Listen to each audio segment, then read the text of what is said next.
It's been a beautiful day here in Western Washington, and my husband and I were actually able to spend the entire day outside and get into the garden, and I'm so excited to start sharing the garden with you. So without further ado, let me show you what the garden is looking like this spring. These are the peppers that I overwintered in my office. I'm hardening them off because I'm going to bring them out and let them go outside. This is ginger that I actually grew from the ginger you get at the grocery store.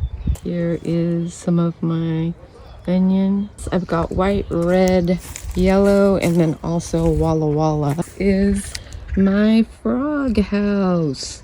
I have to get a little dish to put in there for water, but this is so my little froggies will have places to hang out and hide. And then of course I had to have my Sea Hug zombie. Rawr. Okay, so this is the garlic. Planted that on Halloween. I'm so excited. I broke up some of my big root bound herb pots on my back deck and brought them out and planted them in the garden as well. These are cabbages that I planted in the fall, and they made it through hail, snow, all of that, and they're getting ready to give me some cabbage. Look at the carrot bed. Again, I planted these in the fall. Evidently carrots that are grown in the cold are sweeter, so fingers crossed on that. And the cilantro that went through the winter as well. This is the only way that I can have cilantro that I can harvest. When I plant it in the spring, it just bolts and goes to seed, and I leave it for the pollinators. And that is one collard green, two collard greens that made it through the winter, and now that it's warm, they're growing. I am not sure what I'm gonna plant in these beds. I know I'm gonna plant, I had onions in this bed last year, and I know that they say you should rotate. You shouldn't plant the same thing in the same bed over and over and over again. So I haven't decided if I'm going to plant the onions.